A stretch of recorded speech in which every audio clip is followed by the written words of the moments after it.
Para dar início à nossa reunião, nós vamos ouvir agora para a nossa ambientação, antes da prece, a música A Família é o Lugar, do Grupo Bem. O vídeo que será passado é do Grupo Bem.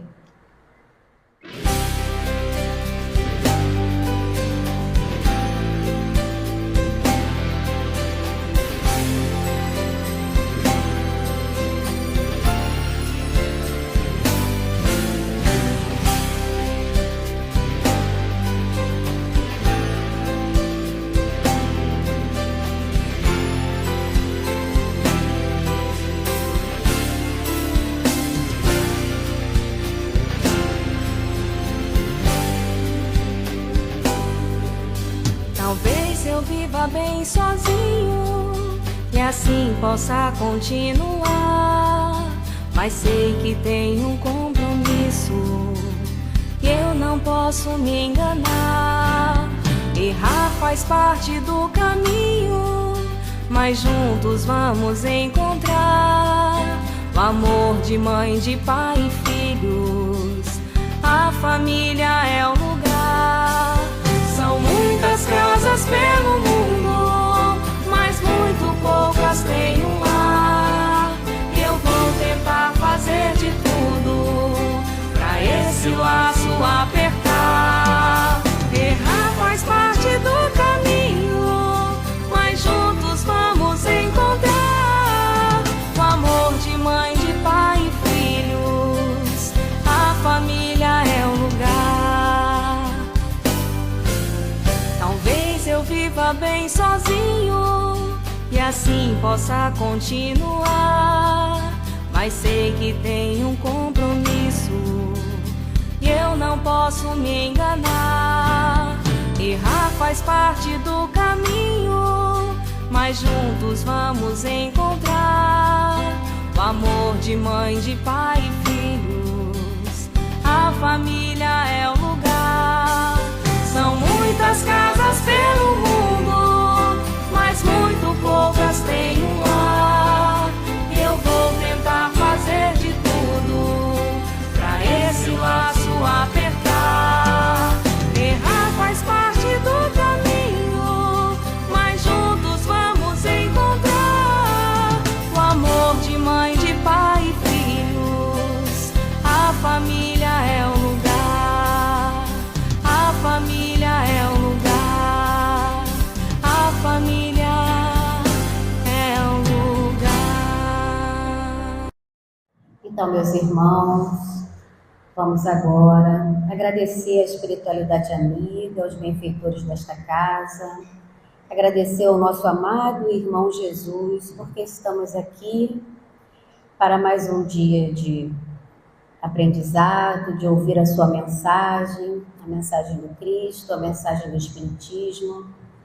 Que a espiritualidade envolva essa reunião, que possamos ser pacificados e que a espiritualidade envolva o palestrante dessa noite. Agradecemos por tudo, que assim seja. Então agora nós temos um vídeo com a dica da noite. Joana de Ângeles nos ensina que não devemos entristecer o coração diante das incompreensões alheias. Nem todos conseguem enxergar com clareza. Nem todos estão no mesmo degrau de amadurecimento. Agradar a todos é impossível e muitas vezes nos afasta de nós mesmos.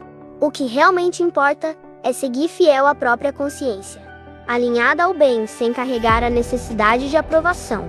Quando escolhemos agir corretamente, mesmo sem aplausos, o espírito permanece em paz. Não olhar para trás não é negar o aprendizado, é não morar na mágoa.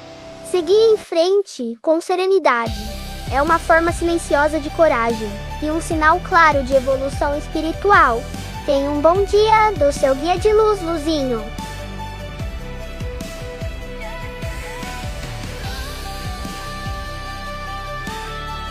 Boa dica do Luzinho, né? Não guardar mágoa.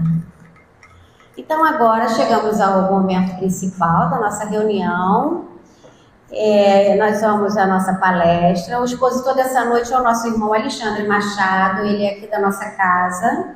E estamos iniciando o mês espírita em homenagem à família e o tema de hoje é: quem é a sua família? Meus irmãos, paz e alegria em nossos corações. Nós estamos então hoje iniciando o nosso mês espírita em homenagem à família, em que vamos refletir sobre quem é sua família, né?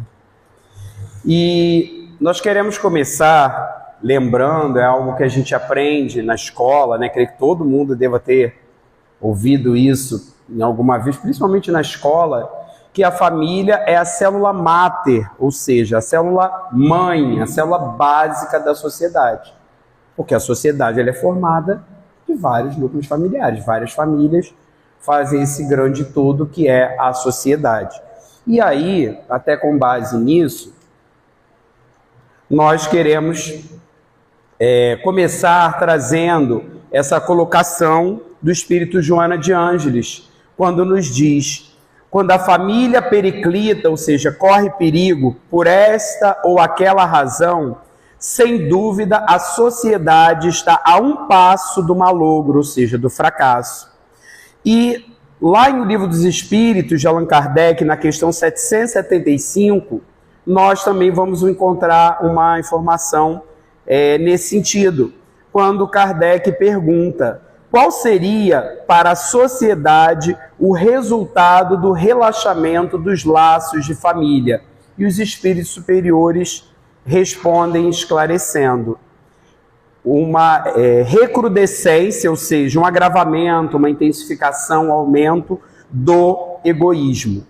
Então, nós percebemos por essas duas colocações que nós trouxemos que a decadência da família representaria, na verdade, a decadência da própria sociedade, já que a família é a célula básica.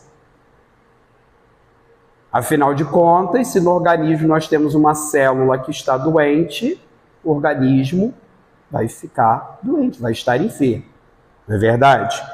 E a questão do enfraquecimento dos laços familiares, que levaria a um fortalecimento do egoísmo na sociedade.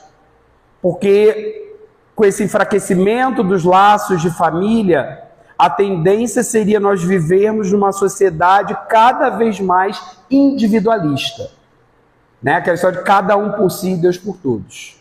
Cada um por si. Porque justamente faltaria esse espaço onde a gente começa a vivenciar, aprender a olhar para o outro, que existe um outro, que é o nosso familiar, né? É o próximo mais próximo. Mas, se não houvesse esses laços, a gente não teria essa noção, essa visão. E muitas pessoas colocam, né, que a família é uma instituição falida. A gente ouve muito isso por aí. Mas nós não podemos abraçar essa ideia. A família, ela não é e não pode ser uma instituição falida, porque ela é uma instituição divina. E como é que Deus ia fazer algo, né, falível, falido, com tendência a falir? Na verdade, a família ela é uma ideia genial, maravilhosa, grandiosa, abençoada de Deus. E nós precisamos realmente acreditar nisso e passar essa ideia, né, para as pessoas. E aí nós queremos refletir um pouco sobre o valor, a importância da família. E nós vemos isso fica claro através dessa colocação do Espírito Emmanuel, quando ele diz que o lar é a escola primeira do Espírito na Terra. Ou seja, o lar, como ele nos mostra, é a primeira escola do Espírito reencarnado. Porque é justamente no lar, no ambiente doméstico, na família, que o Espírito vai receber, que cada um de nós recebe, né, suas primeiras lições de vida. Socializar, compartilhar, colaborar.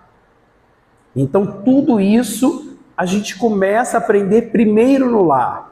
E depois essas lições elas vão se ampliando através da nossa vivência e convivência em outros grupos sociais. Né? A criança começa a conviver com os coleguinhas, os vizinhos, a escola, o local às vezes onde pratica um esporte ou uma atividade artística, ou enfim, né? Uma outra atividade, né, extracurricular, além da escola, um curso de idiomas, enfim, e vai ampliando e fortalecendo essas lições, mas é lá no lar onde essas lições realmente elas se iniciam. E nós poderíamos dizer então que a vida em família ela seria um treinamento para a vida em sociedade, e isso mostra a sua importância. Como é a primeira escola, onde a gente aprende as primeiras lições, então é lá que a gente começa a vivenciar determinadas coisas, né? Aprende determinadas coisas para depois vivenciar, praticar na sociedade. Então a gente treina na família para depois fazer bonito na sociedade, se estiver bem treinado. E se esse treinamento não for lá muito bom, muito bem feito, vamos fazer vergonha aí na sociedade, como a gente vê por aí. Né? Tantas atitudes que às vezes nos entristecem, nos deixam perplexos, nos chocam, e que se a gente for olhar a raiz daquele problema, daquela atitude, muitas vezes vai estar na família, ou na falta da família, ou numa família desestruturada, enfim. E Joana de Ângeles, o Espírito de Joana de Ângeles, no livro Estudos Espíritas, no capítulo só sobre família, ela estabelece a diferença entre casa e lar, que é uma diferença importante, já que a gente está falando sobre essa questão da família. Ela nos mostra que a casa é a edificação material. Parede, tijolo, porta, os móveis. Isso daí é a casa. Mas a família é algo além, mais profundo. É o ambiente que se forma através dos bons sentimentos que unem as pessoas que vivem naquela casa. Então, muitas vezes, né, a pessoa ela pode ter uma casa e não ter um lar. Então, é importante fazermos essa reflexão. Temos apenas uma casa ou temos um lar, ou pelo menos estamos procurando construir um lar de verdade na nossa casa, junto à nossa família. E o Espírito Camilo, ele nos coloca: a família, inquestionavelmente, constitui o mais notável núcleo de libertação e de aprendizagem para os espíritos chegados ao mundo das densas energias, nas atividades da renovação individual. Então Camilo, ele nos mostra, deixa claro aqui que a família representa uma oportunidade de aprendizado, libertação espiritual e renovação moral. Oportunidade de mudança de pensamentos, sentimentos e atitudes, se aproveitarmos bem essa oportunidade. Tanto que Joana de Ângeles, né, num outro texto dela, ela nos diz que a vida em família é oportunidade sublime que não deve ser descuidada ou malbaratada, ou seja, desperdiçada, mostrando a necessidade de valorização não apenas da família, mas da vida em família, dessa convivência familiar que traz tantos benefícios quando e se bem aproveitado. Aí depende de cada um de nós, né? A importância de procurarmos cumprir da melhor forma possível nosso planejamento reencarnatório. Não podemos esquecer disso. Antes de reencarnarmos, fizemos um planejamento junto com os benfeitores espirituais. E dentro desse planejamento estava lá a família. Então nós precisamos procurar cumprir esse planejamento da melhor forma possível para não desperdiçarmos essa oportunidade reencarnatória. Afinal de contas, quantas já não desperdiçamos?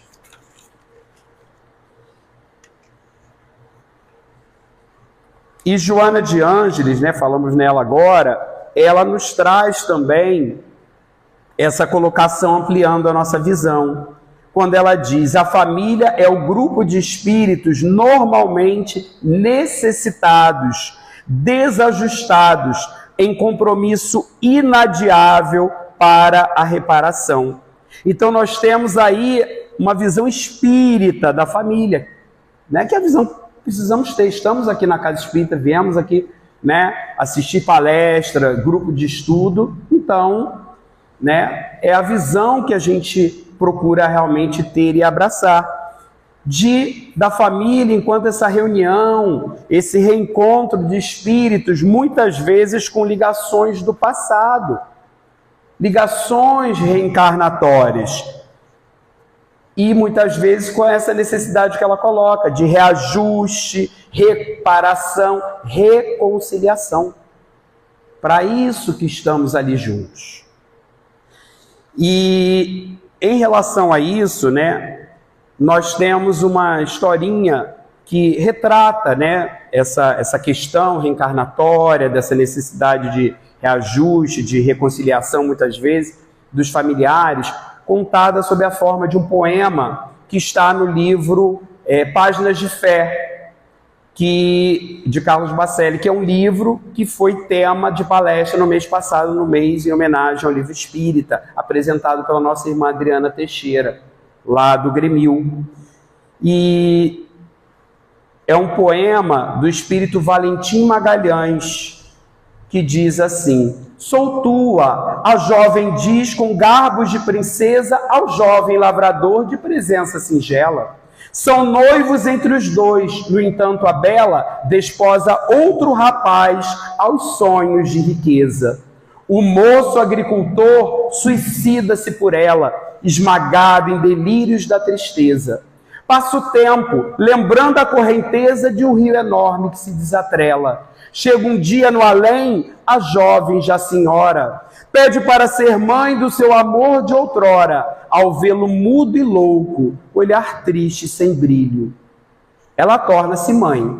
Dela o filho renasce. Enquanto ela o carrega, ele lhe esmurra a face e ela pede a chorar: não me batas, meu filho. É forte, né? É forte, mas infelizmente muitas vezes é realidade.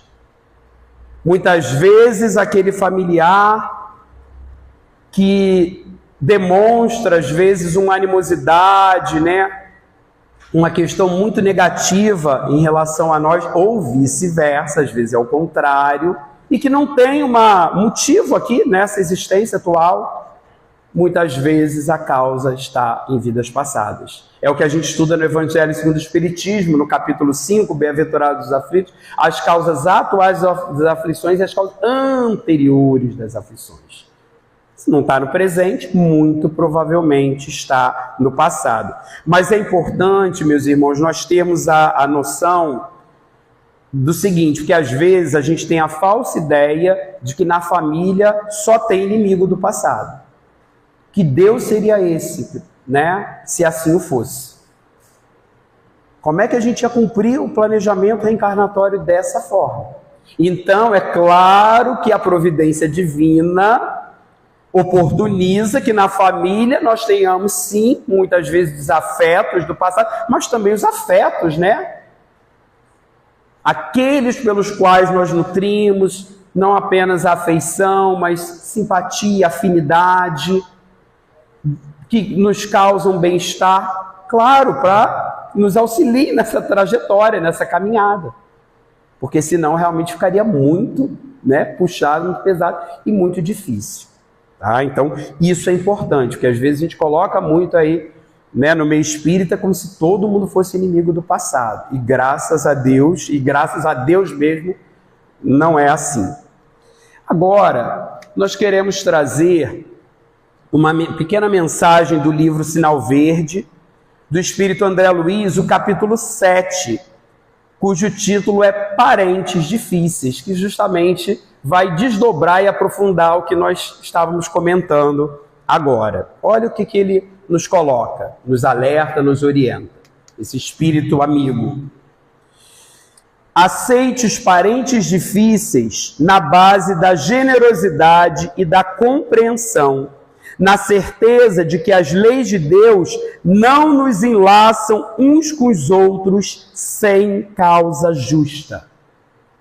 Então ele começa nos lembrando que nada acontece por acaso. Portanto, nós estamos no lugar certo com as pessoas certas. Se não fosse assim, Deus teria errado. E Deus não erra, Ele é perfeito, infinitamente perfeito. Faz tudo certinho, direitinho, conforme a necessidade. E ele nos mostra, né, que diante dos familiares difíceis, complicados, é preciso ser generoso e compreensivo. Ter aceitação, respeito, acolhimento. É fácil? Nem sempre, mas é um desafio que nos cabe. Continuando, o parente problema é sempre um teste com que se nos examina a evolução espiritual. Olha aí o alerta. Então, aquele familiar problemático é um teste que a providência divina nos concede para avaliar o nosso nível, o nosso grau evolutivo. Como é que anda a nossa evolução, né? A nossa aquisição de virtude. É um teste de paciência, de tolerância, de bondade, de tranquilidade, de equilíbrio, de perdão e de tantas outras coisas. E como é que estamos nos saindo nesse teste? Será que já estamos tirando nota 10? Um 7, pelo menos uma nota boa. Um 5, regular? Ou será que estamos tirando nota vermelha e correndo o risco de reprovarmos no teste? Porque aí virá a chamada repetência reencarnatória. Vamos ter que voltar juntos. Muitas vezes em situações mais complicadas ainda. Mas aí a escolha é nossa. E esse trecho, ele também nos traz a necessidade de refletirmos se na realidade não somos nós os parentes problema na nossa família. Ainda tem isso. Que às vezes a gente vê o outro como problema, mas será que a nossa família também está vendo da mesma forma ou está todo mundo vendo a nós como problema? Que se todo mundo está nos vendo como problema, será que está todo mundo errado e só a gente certo?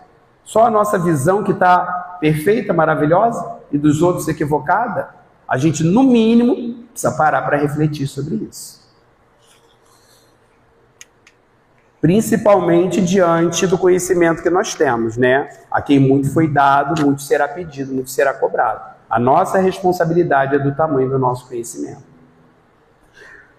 Prosseguindo a mensagem, muitas vezes a criatura complicada que se nos agrega à família traz consigo as marcas de sofrimento ou deficiências que lhe foram impostas por nós mesmos em passadas reencarnações. Então olha o alerta que André Luiz nos faz aí, de que o parente difícil, complicado, muitas vezes pode ter sido uma vítima nossa no passado, em existências anteriores. Alguém a quem prejudicamos, magoamos, ferimos, ofendemos. E o conhecimento da reencarnação, portanto, ele amplia a nossa visão, entendendo que o carrasco de hoje pode ter sido a vítima de ontem e vice-versa.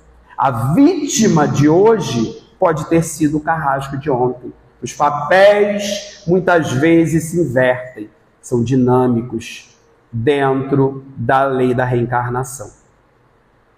Mas junto com a reencarnação nós temos a lei de ação e reação ou causa e efeito. Já dizia Jesus, a semeadura é livre, mas a colheita é obrigatória. A gente colhe o que planta.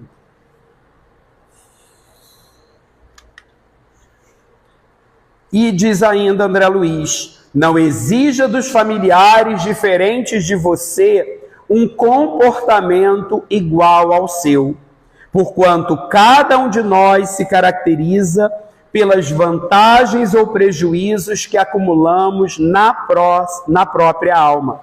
Então nós vemos aqui nesse trecho a importância e necessidade do respeito às diferenças. Respeito esse que está faltando e muito na nossa sociedade. Mas como falamos, a família é o treino. Então será que não está faltando primeiro na família?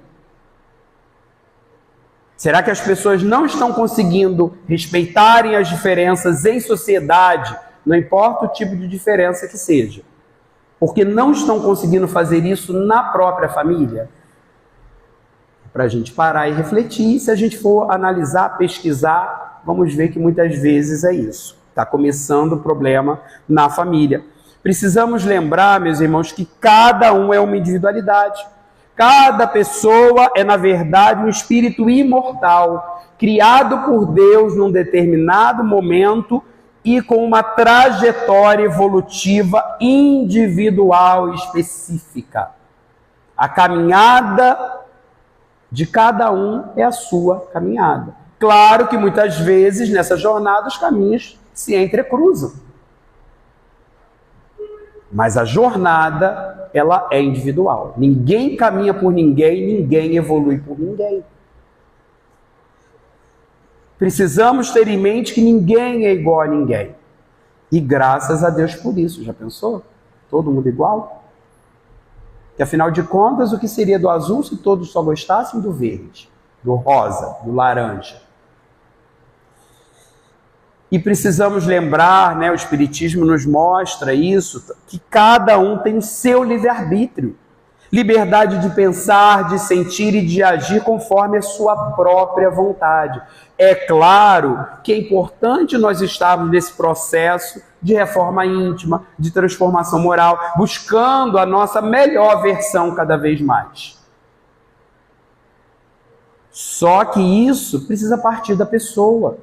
Não adianta nós queremos mudar o outro, ninguém tem esse poder. Ninguém muda ninguém. Se a pessoa não quiser mudar, não adianta, que ninguém vai conseguir forçar. É um processo de dentro para fora. Nós podemos estimular, tentar sensibilizar, conscientizar, mas forçar a barra, jamais. Não vai dar certo. Não tente se descartar dos parentes difíceis com internações desnecessárias, e aí eu vou reforçar, desnecessárias em casas de repouso, à custa de dinheiro, porque a desvinculação real virá nos processos da natureza, de forma natural. Quando você houver alcançado a quitação dos próprios débitos, dívidas, ante a vida maior. Então, André Luiz, ele nos traz aqui um alerta, mas que nós precisamos entender esse alerta. Não podemos deturpar o que ele está dizendo. Por isso que a gente frisou, alguns trechos. Porque a internação de um familiar numa casa de repouso não é um problema em si. Por si não é um problema. Tudo vai depender das circunstâncias, da situação que envolve essa internação. A começar pelo motivo, pela finalidade dessa internação. É uma internação porque não tem quem cuide, quem fique, quem dê o devido suporte, que aquela pessoa necessita. E aí, para ela não ficar desamparada, largada em casa, mas largada, desamparada, sem o suporte que às vezes ela necessita, dependendo da situação, a família optou por buscar um lugar que possa dar esse suporte que ela precisa, seja de cuidados médicos, outros tipos de tratamento, ou, enfim, cuidado geral, cuidados gerais. Ou é realmente, como ele coloca aqui, algo que não era necessário, mas só para se livrar do parente difícil? Ai, eu quero me livrar desse problema. É para se livrar do problema? Aí realmente estamos arrumando um outro problema. Outra coisa, o local. Que local é esse? A família procurou saber antes, ver, pesquisar, ver se é um bom local, se é um local que tem condições minimamente dignas, né? Que aquela pessoa vai ser tratada, cuidada, com um mínimo de dignidade, a que merece, que tem direito. Ou primeiro lugar, né, que soube, vamos colocar lá. E como muitos casos, né, a gente, né, que faz visita ao abrigo Doce Morada, por exemplo, né, aqui em Santa Cruz, assim como tantos outros, né, acontece a mesma situação de, né, idosos que estão lá, em que a família deixou lá e nunca mais voltou. Realmente largou, abandonou lá. Aí é outra situação. E aí entra justamente isso, que é outro fator que tem que ser levado em conta. A manutenção dos vínculos familiares. Porque o fato da pessoa estar na casa, né, ser colocada numa casa de repouso, no abrigo, não significa interrupção dos vínculos familiares. Vai depender da família. De se propor, se organizar para fazer visitas frequentes à pessoa. Inclusive, existem casas de repouso em que não tem nem horário de visita pré-determinado, tal dia, tal horário. Você pode chegar a hora que quiser, 24 horas, que eles vão receber o familiar e vai poder ver a pessoa. Olha que maravilha! Porque, né, é uma garantia, algo a mais do bem-estar. Porque não vai ter como maquiar nenhum tipo de situação. Você pode chegar a hora que quiser e nos avisar antes, e não é horário pré-determinado. Então, tudo vai depender da situação, né? E como André Luiz, ele coloca aqui pra gente, numa visão reencarnacionista, nós só estaremos livres de determinada pessoa quando tivermos saldado nossos débitos, nossas dívidas para com ela, no processo de reajuste, de reparação. Então, é algo que vai ocorrer naturalmente e não de forma forçada. Porque, como nós falamos, se não nos reajustarmos, se continuarmos em débito, muitas vezes vamos precisar voltar, encarnar novamente juntos.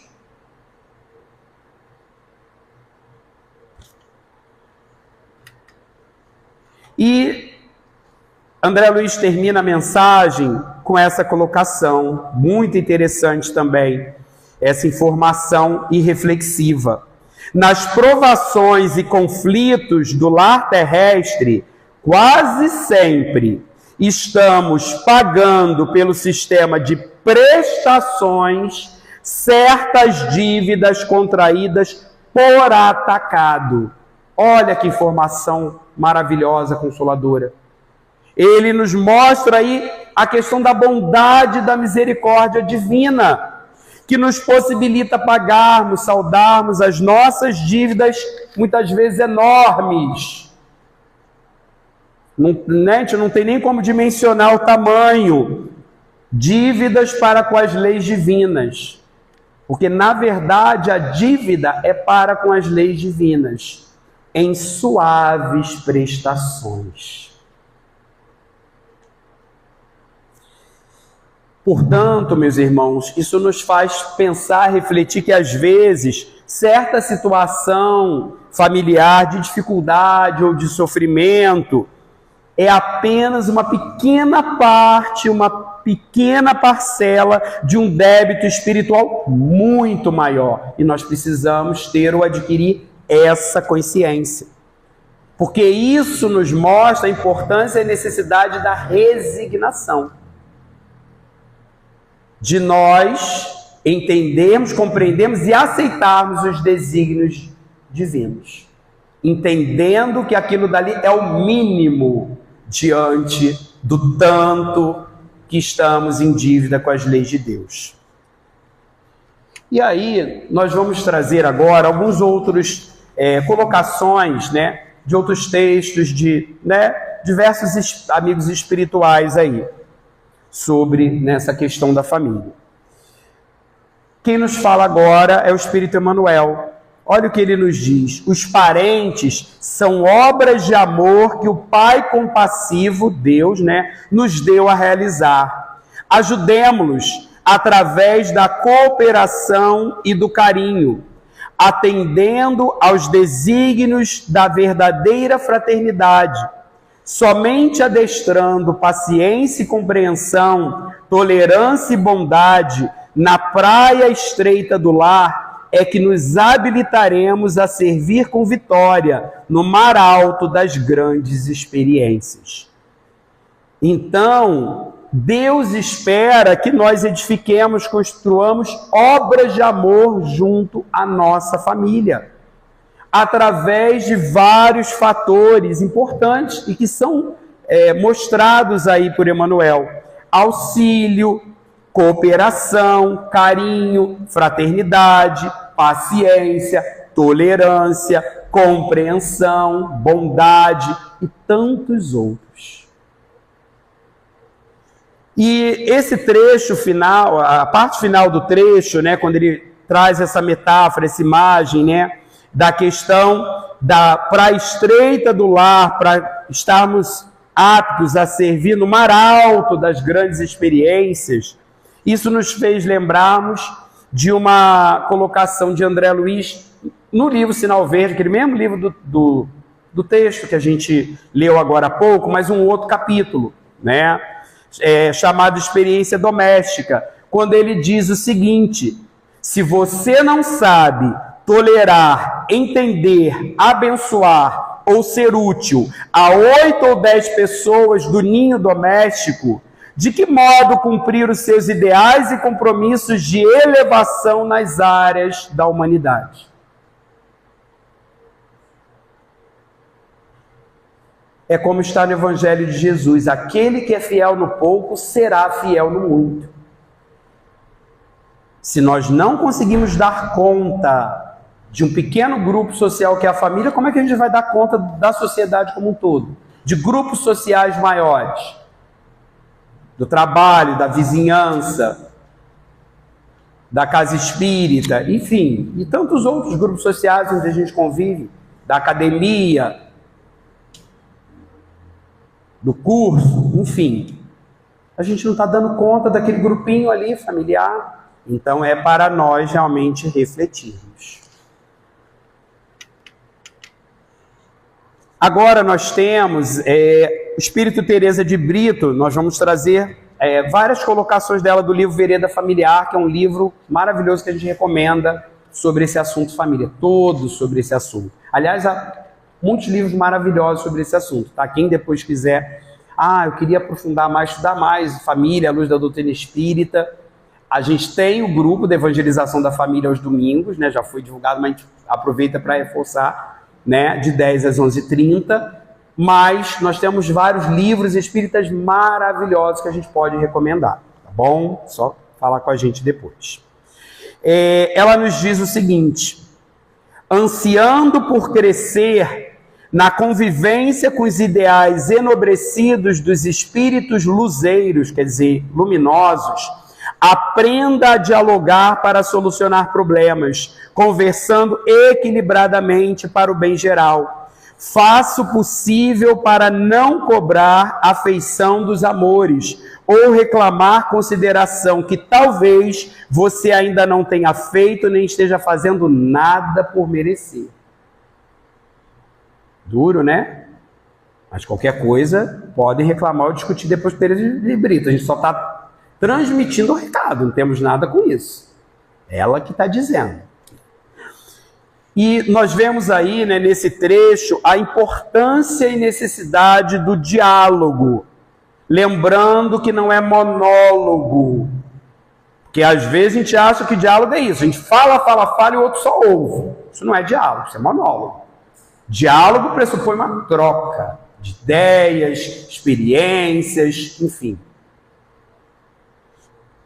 E o diálogo de verdade, né, essa troca, ele favorece a aproximação, a união e o entendimento entre as pessoas. Que dirá dentro do lar, né, numa mesma família.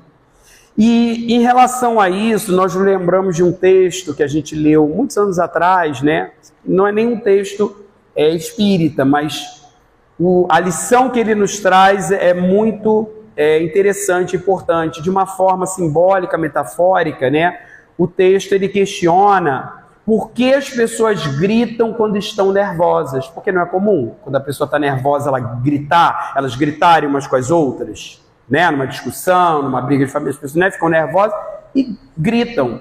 E aí o texto coloca o seguinte, que isso acontece porque as pessoas, elas gritam quando estão nervosas porque os seus corações estão distantes. Então elas precisam gritar para se fazerem ouvir. E o diálogo vai ajudar a aproximar esses corações para que não haja necessidade de gritar. Porque dialogar não é gritar, não é brigar, é dialogar, é conversar. Já dizia aquele ditado antigo popular, é conversando que a gente se entende. E é uma grande verdade. E Teresa de Brito, ela também nos faz o alerta aí, de evitar cobrar afeto, consideração, atenção dos outros. E nos traz uma reflexão. Será que fazemos por merecer isso que estamos cobrando, exigindo do outro? E aí nós vemos a importância de fazermos a nossa parte, para que a nossa consciência esteja tranquila. Se o outro não está fazendo a parte dele, o problema é do outro. A cada um segundo suas obras. Está no Evangelho. Cada um vai responder por si mesmo, pelos seus próprios atos. Ainda Teresa de Brito, em Vereda Familiar, coloca, no mesmo capítulo, trabalhando com discernimento, beneficiando-se com devotamento ao bem, seu e de todos, conseguirá, com o passar do tempo, a conquista da paz no lar, por meio dos perseverantes e nobres exercícios que, se lhe custarão disciplina e atenção permanentes, propiciar-lhe-ão alegria e renovação imorredouras. Né, incessantes, a acompanharem seus passos no rumo de Deus, para a plenitude da sua legítima paz, com a qual você honrará as bênçãos familiares nas quais se encontra vinculado.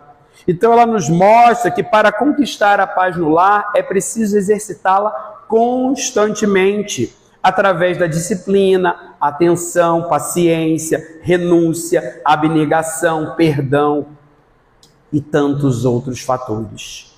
E mostra também que o clima de paz no lar traz alegria para a família que vive ou passa a viver num ambiente renovador, revigorante. Olha que bênção. Ainda Teresa de Brito, num outro capítulo intitulado O Amor no Lar, em Vereda Familiar, diz, e aí nós trouxemos alguns trechos, quando o amor verdadeiro adentra o lar, ilumina a família e torna-se possível a materialização da boa vontade, do espírito de cooperação, do entusiasmo com a vitória do outro, da participação das lutas comuns. Então ela nos mostra aí que o amor legítimo, verdadeiro, ele ilumina a família, criando um clima, como ela coloca, mostra, de boa vontade, cooperação, alegria pelas conquistas alheias, solidariedade, união familiar. Ainda nesse capítulo, sobre o amor no lar, nós temos o amor superior no seio doméstico, sabe calar para apaziguar infrutíferas querelas, ou seja, desavenças, ou consegue falar para esclarecer e enlevar, quer dizer, encantar, alegrar, construir e abençoar. Então aqui ela nos coloca que o amor no lar, o amor na família, ele significa saber calar para apaziguar desavenças, discussões, brigas. E aí nós nos lembramos da água da paz, recomendada por Chico Xavier. Primeiro recomendada a ele, por sua mãe, e ele, né, deixou isso daí como recomendação para nós. De, né, naquele momento que vai discutir, vai explodir, enche a boca d'água e deixa ela lá e vai contando até 10, 100, 1000, até acalmar. É aquela história, né? A gente vê muito essa colocação aí, né? Tem uma frase que roda muito nas redes sociais, né? É preferível ter paz do que razão. E justamente é a proposta desse silêncio estratégico, que demonstra sabedoria por parte da pessoa. E ela nos mostra, por outro lado, porque, né, tem aquele ditado popular que diz, né, que falar é prata, calar é ouro. Né? Então, temos que saber o momento de silenciar e o momento de falar. E por que falar, para que falar e o que falar. E aí ela nos dá essa dica, né, do falar para esclarecer, orientar, alegrar, elevar, beneficiar, abençoar, ou seja, palavras edificantes. Porque, como nos diz o Espírito Maria Dolores, no livro Coração e Vida, ela diz que há palavras que são flores, outras recordam espinhos. Que tipo de palavras estamos distribuindo para os outros? Flores perfumadas ou espinhos que causam dor, sofrimento no outro? E o último trecho desse, o amor no lar, né, é esse daí, em que ela nos diz: a partir desses exercícios de amor e dessa busca feliz, a alma do grupo familiar se distenderá, a fim de que consiga estender os braços com altruísmo para abraçar junto a si a família maior que Deus nos concede para o convívio social. Então, nesse trecho, ela nos mostra que a vivência do amor no lar, na busca da felicidade, fará com que a família expanda esses laços afetivos rumo à família universal, que é o nosso grande objetivo maior. Quando, no dizer evangélico, seremos um só rebanho para um só pastor. Não é à toa que Jesus, e isso está lá nos evangelhos de Mateus e de Marcos, né? Ambos os evangelistas trazem isso. Jesus, ele coloca num dado momento: quem é minha mãe e quem são meus irmãos? Todo aquele que faz a vontade de Deus, esse é meu irmão, minha irmã e minha mãe. Justamente Jesus, já há mais de 2000 anos, ampliou o conceito de família, nos trazendo essa ideia de família universal, nos fazendo lembrar que todos somos irmãos, filhos do mesmo Pai que é Deus. E quando nós entendermos isso verdadeiramente, não haverá mais guerras, não haverá mais intolerância religiosa ou de outra natureza, política, esportiva, ou seja, qual for, desrespeito às diferenças, nada disso existirá mais. E com relação a isso, nós nos lembramos da letra de uma música espírita antiga, né, pequena, mas significativa, chamada justamente Família Universal, que diz: mãos que se unem, corações que se doam, esperanças que soam e dissolvem o mal, laços e abraços, ódios vencidos, caminhos percorridos, triunfo total. É assim que chegaremos, de almas redimidas, sob o impulso da vida, à família universal.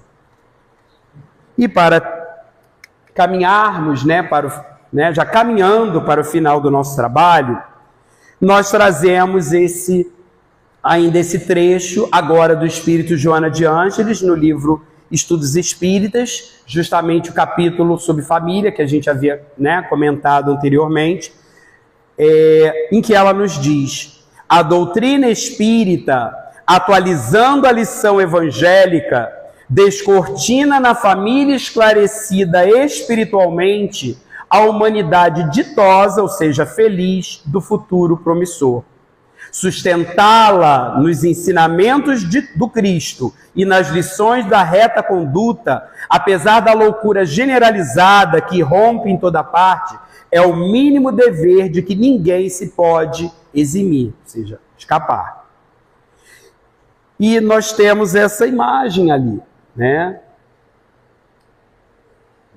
Ai, desculpa, fiz. Peraí. Desculpa. Ih, Jesus. Aqui. Nós temos essa imagem muito significativa, que não está ali por acaso, que nos gera a reflexão. O que não pode faltar em todas as famílias? Justamente Jesus no lar. Porque, como nos diz, né, uma frase de Robert Donnelly, nenhuma família será completa enquanto Cristo não for membro dela. Jesus, ele não deve ser um convidado na nossa família. Ele deve ser membro de honra da nossa família. E aí, nós nos lembramos também, quando refletindo sobre esse trecho, do tema de uma Comerge, que foi Lar Semente do Amanhã, e de um EMESC, né? A Comerge é a Confraternização de Mocidades Espíritas do Estado do Rio de Janeiro, o encontro de jovens espíritas que ocorre no Carnaval. E de um EMESC, que é o Encontro de Mocidades Espíritas de Santa Cruz, que é o nosso encontro de jovens aqui local, cujo tema foi Família Feliz, Mundo Feliz, que justamente gerou uma música da nossa companheira Gisele Guimarães, né? Que é daqui do nosso seu, né? Lá do Grêmio.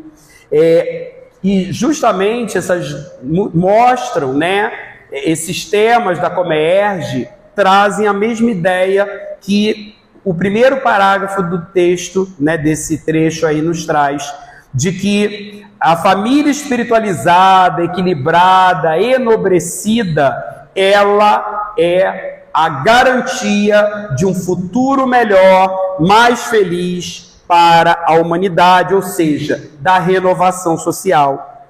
Mas como Joana de Ângeles bem coloca no segundo parágrafo, a família, ela precisa estar alicerçada na base sólida das lições do Evangelho de Jesus e da conduta moral reta, equilibrada. E aí nós vemos a importância de realizarmos o Evangelho no lar uma vez por semana. Se possível, reunião da família. Se não, podemos ser só nós. Estaremos sozinhos só materialmente, para, por alguns minutos, nos debruçarmos sobre o estudo de um trecho do Evangelho segundo o Espiritismo, de Allan Kardec, refletindo sobre aquele trecho, fazermos uma prece, sintonizando com a espiritualidade superior e amiga. Não temos noção dos benefícios que trará para nós, para o nosso lar, para a nossa família. E terminando, né, a gente lembrou que Joana de Ângeles, no livro SOS Família, no capítulo 11, Cristo em Casa, ela nos coloca: Cristo, quando se adentra pelo portal do lar, modifica a paisagem espiritual do recinto. Então, Jesus, quando está no lar, na nossa família, toda a ambiência muda e mudará sempre para melhor. Nós queremos deixar como mensagem final essa música, Família, Lar, Semente do Amanhã, de Renato Pavani. Muita paz.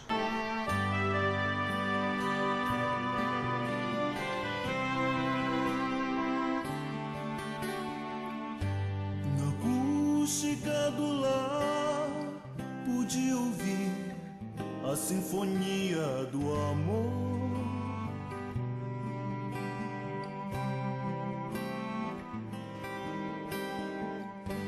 Família componha o céu do sorrir, sendo a luz desse mundo sem cor.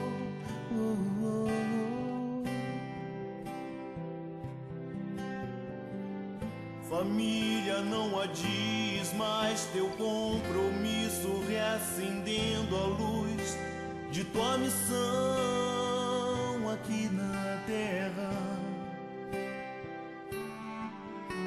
Família, liberta-te da angústia do egoísmo, nasceu em ti a flor da redenção. Família, berço sagrado do Espírito em evolução. Família, lar, semente do amanhã. Pais e filhos se respeitam como irmãos. O perdão para eles é oração de quem vive em Cristo. Em família aprendemos a ser cristãos, definindo nossa própria condição de progresso no infinito. Na acústica do lar, na acústica do lar, eu quero progredir. Na acústica do lar, tento me encontrar, amando primeiro os que estão junto de mim, honrando meu pai e minha mãe, pois o amanhã dos meus filhos também depende de mim. Família, liberta-te da angústia do egoísmo, nasceu em ti a flor da redenção. Família, berço sagrado do Espírito em evolução. Família, lá, semente do amanhã.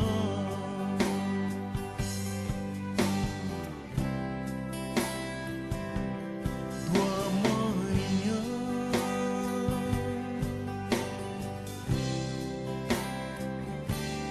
Do amanhã. Nós agradecemos ao nosso irmão Alexandre, compartilhamos dessa emoção.